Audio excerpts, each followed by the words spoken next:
في فيديو النهاردة هنشتغل مع بعض شنطة طريقتها سهلة وبسيطة جدا، وهنعرف كده مع بعض ازاي نشتغل الشنطة دي بأي مقاس احنا محتاجينه. كمان الكفر بتاع ليبستيك ده هسيبه لكم في صندوق الوصف طريقة العمل. عايزة اوريكم مساحة الشنطة من جوه. طبعا الشنطة معانا فلافي، تنفع لخروجات الصيف والمصايف، كمان تنفع لبنات الجامعة والدروس. فالشنطة بجد حلوة قوي. فيلا كده بينا نبدأ على خطوات العمل. هنبدأ نعمل عقدة بداية، وهرتفع 10 سلاسل.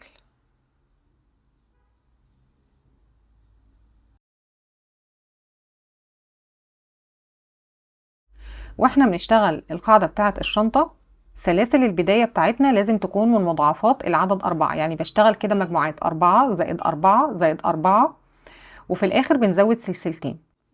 فأنا هنا اشتغلت 8 سلاسل وزودت في الآخر سلسلتين. تمام. هنبدأ نرتفع سلسلة، وهنلف السلسلة بالشكل ده، ونبدأ نشتغل في الارتفاعات اللي بتكون ورا دي. هبدأ من السلسلة التانية اشتغل غرزة حشو. فوق كل غرزة كده هشتغل غرزة حشو لحد ما بنوصل لآخر غرزة معانا في السطر.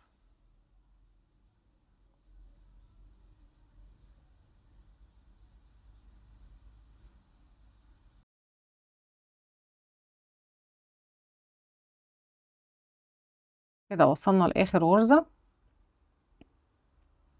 إجمالي غرز الحشو معايا هنا 10 غرز حشو. هنرتفع سلسلة ونبدأ نلف الشغل.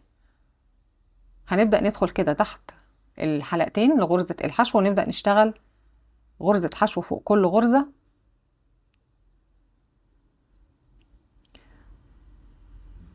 لحد ما بنكمل ال10 غرز.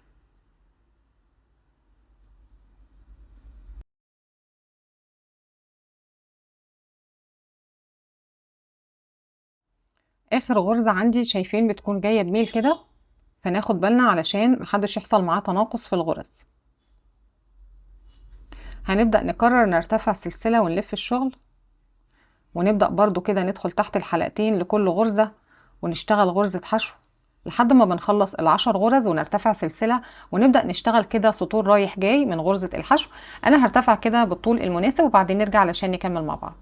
كده بعد ما ارتفعنا سطور من غرزة الحشو، عدد السطور اللي أنا ارتفعتها هنا 43 سطر. طيب لو حد حابب يكبر القاعدة عن كده، احنا اتفقنا ان في البداية هنا بنزود المجموعات بتاعتنا 4 زائد 4 زائد 4، وفي الآخر بنزود سلسلتين، مش كده؟ بعد ما نرتفع السطور بتاعتنا لازم برضو يكون مجموعات 4 زائد 4 زائد 4، أو عدد يقبل الاسم على 4، وفي الآخر بنزود برضو 3 سطور. أنا هنا كده ارتفعت 40 سطر وبعدين زودت كمان 3 سطور. هناخد مقاس القاعدة هنا 23 سنتي، والعرض 6 سنتي. هنبدأ دلوقتي نحوط القاعدة دي بغرز الحشو. هنيجي في نفس الغرزة اللي احنا اشتغلنا فيها آخر غرزة حشو دي، وهنبدأ نشتغل في نفس المكان 3 غرز حشو. أول غرزة حشو دي هنعلمها بالماركر علشان هي دي بداية السطر بتاعنا. 2 في نفس المكان، في نفس المكان بشتغل كمان غرزة بالشكل ده. هنبدأ نشتغل فوق كل سطر كده ارتفعناه غرزة حشو. عندي هنا حلقة مايلة هدخل كده تحتها واشتغل غرزة حشو. عندي عقدة واشتغل حشو، حلقة مايلة، عقدة. بنبدأ نكمل كده لحد ما نوصل لآخر غرزة في السطر.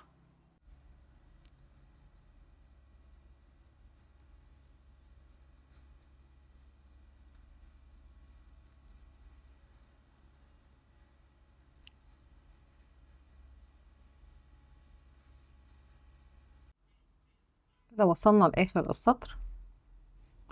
عندي هنا دي كده آخر غرزة في السطر اهي، دي كده آخر غرزة في الناحية دي. هنبدأ نيجي في أول غرزة هنا ونشتغل 3 غرز حشو في نفس المكان.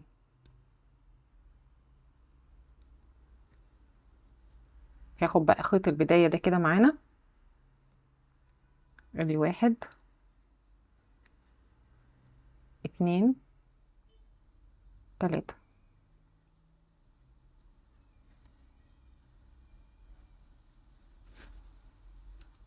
ونبدأ نكمل فوق كل غرزة غرزة حشو واحدة، ما عدا آخر غرزة برضو هنشتغلها تزايد.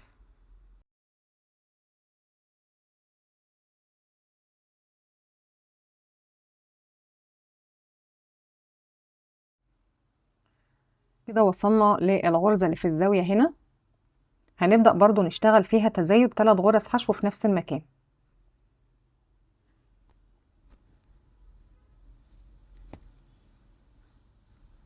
ادي 1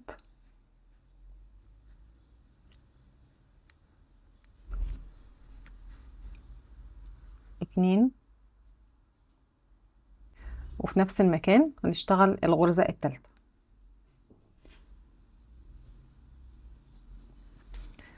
هنبدأ دلوقتي نشتغل على الناحية التانية غرز حشو،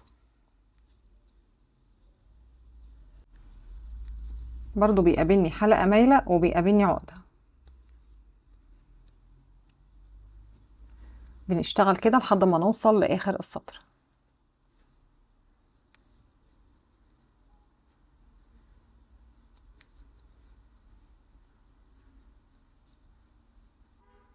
كده وصلنا لآخر السطر، دي كده هتكون آخر غرزة معانا. هنبدأ نيجي برضو في الغرزة اللي في الزاوية هنا، أول غرزة من ال10 غرز دول، وهنبدأ نشتغل فيها 3 غرز حشو في نفس المكان.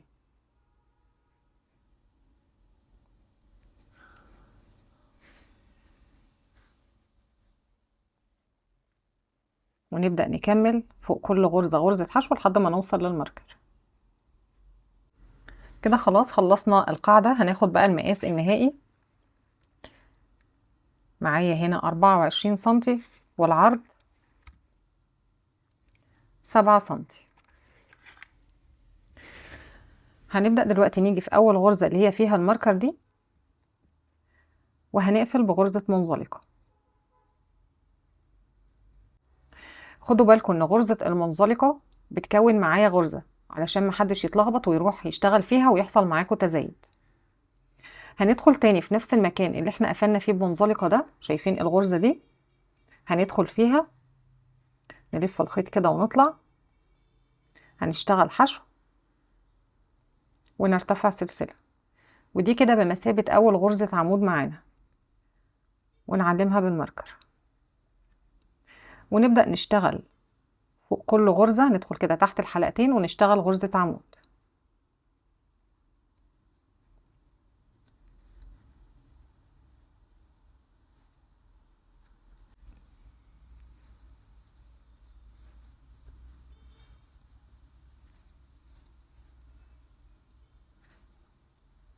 يبقى احنا السطر ده كله فوق كل الغرز هنشتغل غرزة عمود لحد ما نوصل لآخر غرزة معانا في السطر.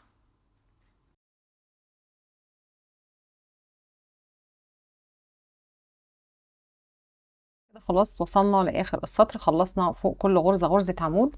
هنبدأ نقفل السطر بتاعنا. خدوا بالكم شايفين غرزة المنزلقة عشان محدش يتلخبط ويروح يشتغل فيها، دي كده غرزة الحشو ودي السلسلة اللي احنا اشتغلناها.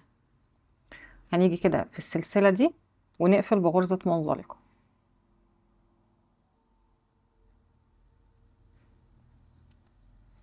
بالشكل ده. هندخل تاني في نفس الغرزة بداية كل سطر معايا بنفس الطريقة، هنشتغل غرزة حشو ونرتفع سلسلة، دي كده بتكون بمثابة غرزة عمود، وبرضو هنحط فيها الماركر. هنيجي كده في الغرزة اللي جنبها دي وهنبدأ نشتغل عمود،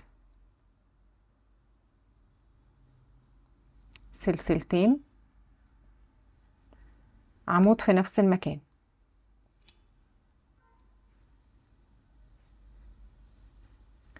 هلف الخيط على الإبرة والغرزة اللي بعدها هنشتغل عمود واحد.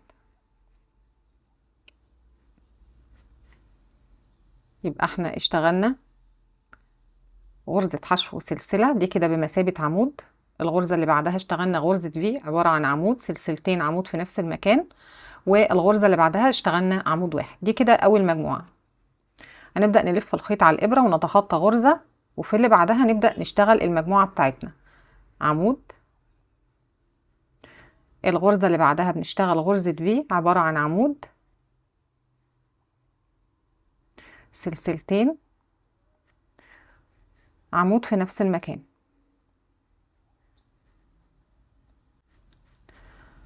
هلف الخيط على الإبرة ونروح في الغرزة اللي بعدها نشتغل غرزة عمود. هنبدأ نكرر، هنلف الخيط على الإبرة ونتخطى غرزة، وفي اللي بعدها نشتغل غرزة عمود. هنلف الخيط على الإبرة وفي الغرزة اللي بعدها نشتغل غرزة في عبارة عن عمود، سلسلتين، عمود في نفس المكان. في الغرزة اللي بعدها بنشتغل غرزة عمود. هنبدأ نكرر المجموعات بتاعتنا دي، هنتخطى غرزة وفي اللي بعدها نشتغل عمود. الغرزة اللي بعدها غرزة في عبارة عن عمود، سلسلتين، عمود في نفس المكان. الغرزة اللي بعدها بنشتغل غرزة عمود. هكرر كده بنفس الطريقة فوق كل الغرز لحد ما اوصل لآخر السطر.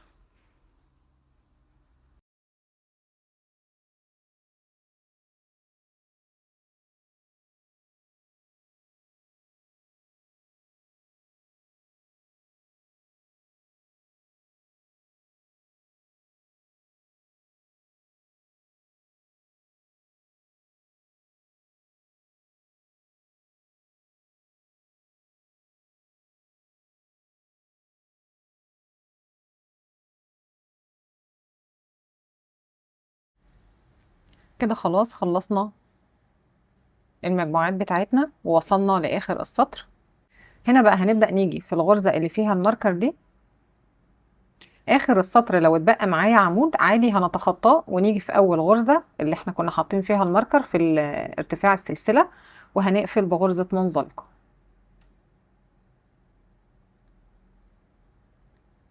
احنا المفروض شغلنا هيكون من بداية الفراغات دي،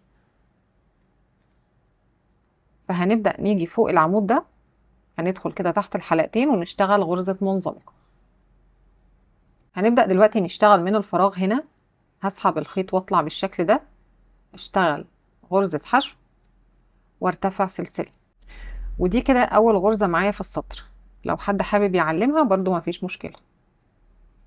في نفس الفراغ هنشتغل كمان عمود، سلسلتين، عمودين في نفس الفراغ.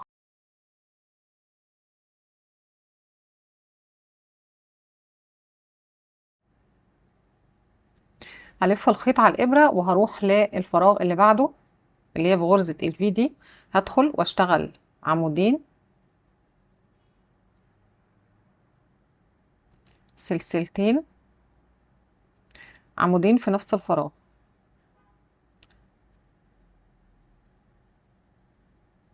يبقى احنا شغلنا كله بيكون في الفراغات دي، بنشتغل جوه غرزة الفي غرزة صدفة، عمودين،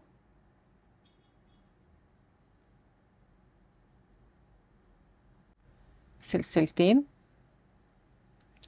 عمودين في نفس المكان.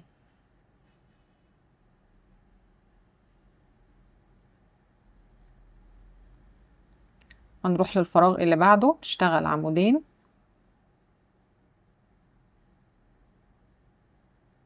سلسلتين، عمودين في نفس الفراغ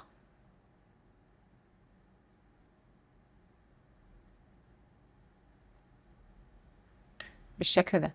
بنكمل فوق كل فراغ غرزة صدفة عبارة عن عمودين، سلسلتين، عمودين في نفس الفراغ. هكمل كده لحد ما اوصل لاخر السطر وبعدين نرجع علشان نكمل مع بعض.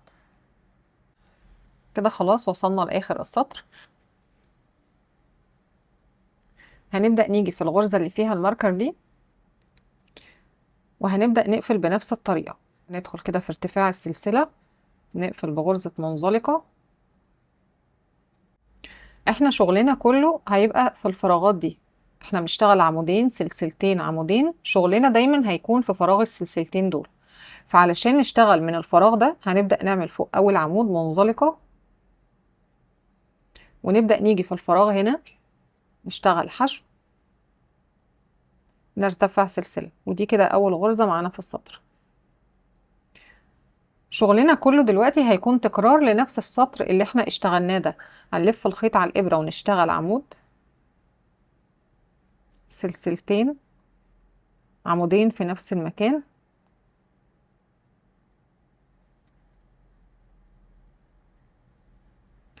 هنروح للغرزة اللي بعدها. شايفين فراغ السلسلتين؟ هنبدأ نلف الخيط على الإبرة ونشتغل عمودين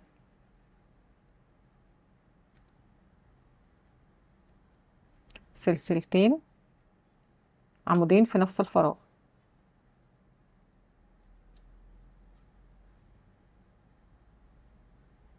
وهنكرر بنفس الطريقة. في الفراغ نشتغل عمودين سلسلتين عمودين في نفس.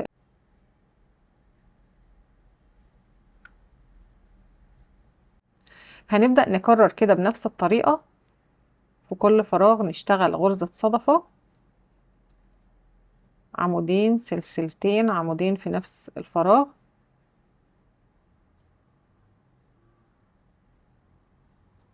هنكمل كده في كل الفراغات لحد ما نوصل لآخر السطر. كده خلاص وصلنا لآخر السطر.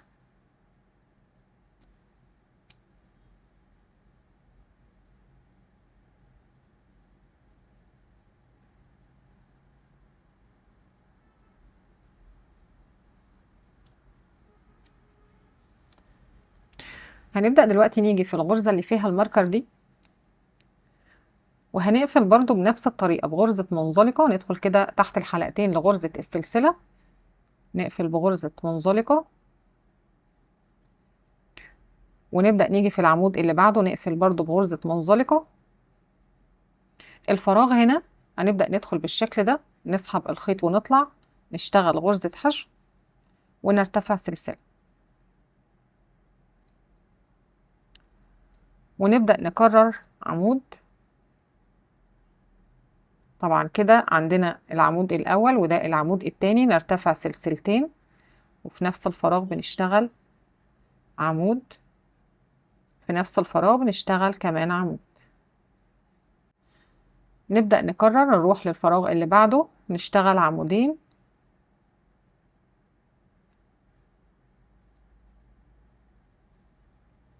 سلسلتين عمودين في نفس الفراغ.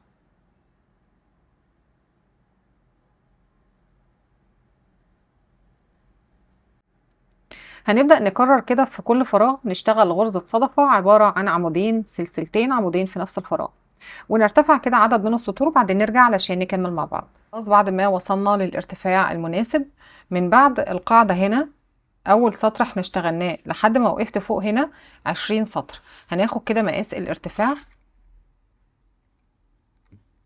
عندي هنا 26.5 سنتي.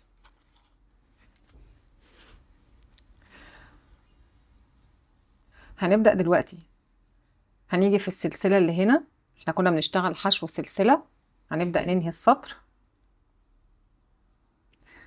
في العمود هنعمل غرزة منزلقة، ونيجي في الفراغ هنا نشتغل حشو سلسلة، ونبدأ نشتغل عمود. احنا كنا قبل كده بنشتغل عمودين سلسلتين عمودين في نفس المكان، احنا هنشتغل بقى السطر ده كله عمودين سلسلة واحدة عمودين في نفس المكان.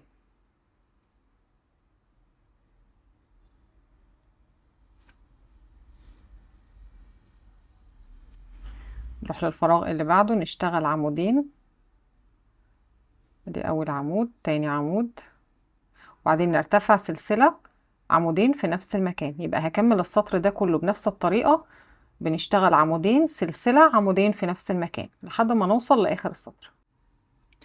كده خلاص وصلنا لاخر السطر. هنبدأ دلوقتي نقفل السطر بتاعنا. كنا بنشتغل في بداية السطر غرزة حشو ونرتفع سلسلة، هنيجي في ارتفاع السلسلة ونقفل بغرزة منزلقة.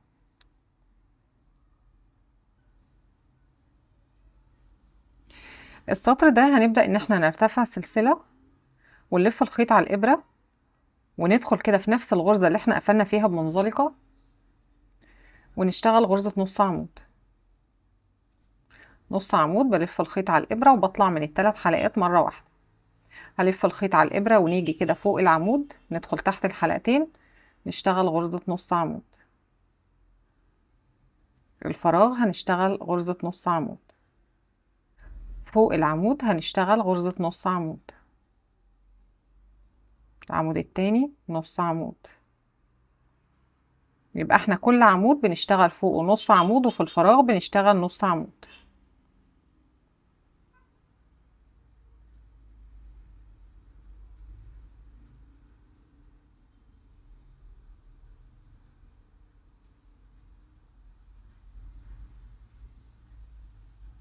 بنكمل كده بنفس الطريقة لحد ما نوصل لآخر السطر.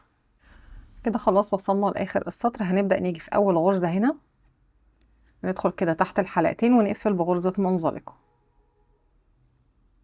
هنرتفع سلسلة وفي نفس المكان هنشتغل غرزة حشو، وغرزة الحشو الأولى دي هنعلمها بالماركر.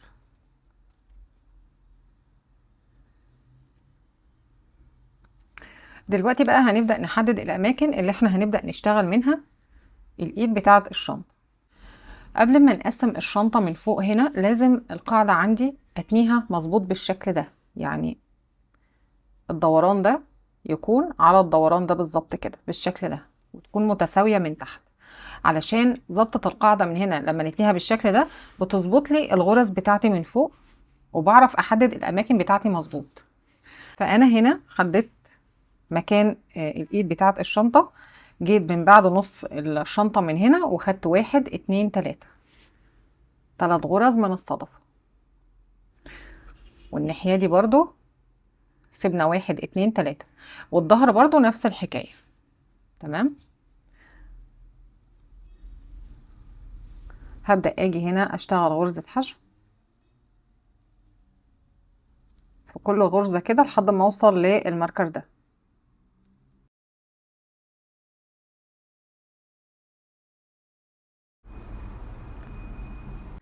واحنا بنشتغل في الغرزة اللي فيها الماركر دي هندخل كده بالإبرة نسحب الخيط ونطلع ونروح كمان للغرزة اللي بعدها ناخد لفة ونطلع ونلف الخيط ونطلع من الثلاث حلقات مرة واحدة، ونبدأ نرتفع بطول الإيد اللي احنا حابينه. انا هرتفع كده بعدد من السلاسل وبعدين اقول لكم انا ارتفعت قد ايه. هنا كده بعد ما ارتفعت 100 غرزة سلسلة. السلسلة هنا قبل ما نيجي نشتغل في الغرزة دي لازم نخلي السلسلة يكون اتجاهها واحد علشان ما تكونش مبرومة مننا.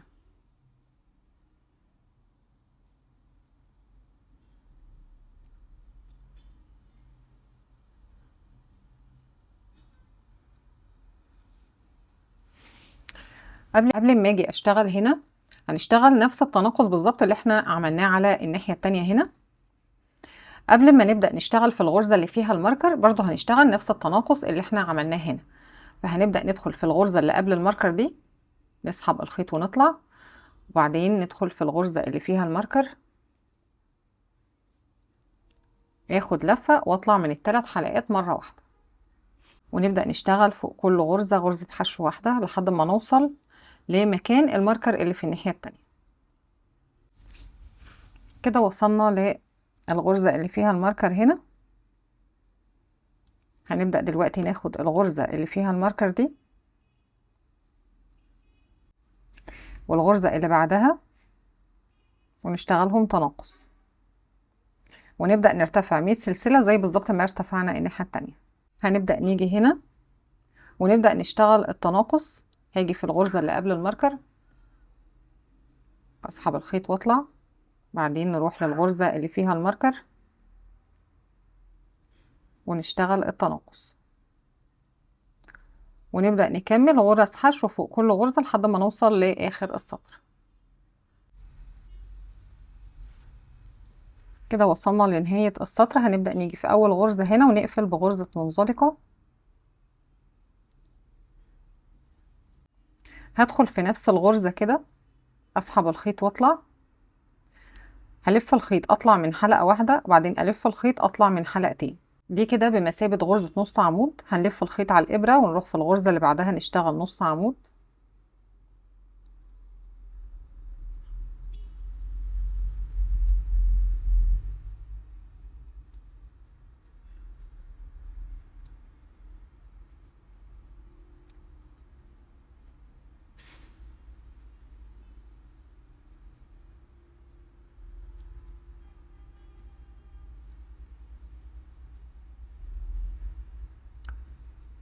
كده وصلنا لليد. هنبدأ نشتغل برضو في ظهر السلاسل كده،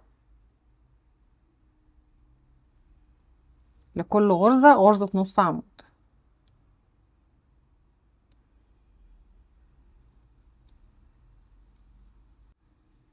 يبقى هنكمل بالشكل ده فوق كل غرزة على اليد هنا غرزة نص عمود، وبرضو نشتغل على الجنب هنا غرزة نص عمود، وعلى اليد في الناحية التانية غرزة نص عمود. هخلص كده لحد ما اوصل لنهاية السطر وبعدين نرجع علشان نكمل مع بعض. هنا كده خلاص وصلت لاخر السطر واشتغلنا على اليد من ناحيتين غرز نص عمود بالشكل ده. دلوقتي بقى هنبدأ ان احنا ننهي السطر بتاعنا. انا هنا خلاص قطعت الخيط، وهنبدأ ننهي السطر بتاعنا بإبرة التنظيف.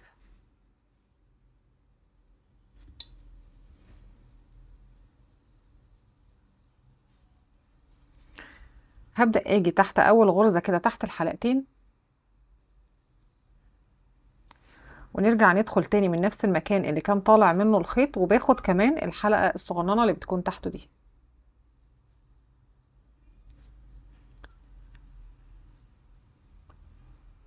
بالشكل ده. بنبدأ دلوقتي ننضف الخيط كده ونثبته تحت الغرزة. وده كده شكل شنطتنا بعد ما خلصت. ما تنسوش كده تشاركوني رأيكم في التعليقات، ولايك وشير كده مع الأصحاب. أشوفكم كده على خير في فيديو جديد إن شاء الله. باي باي.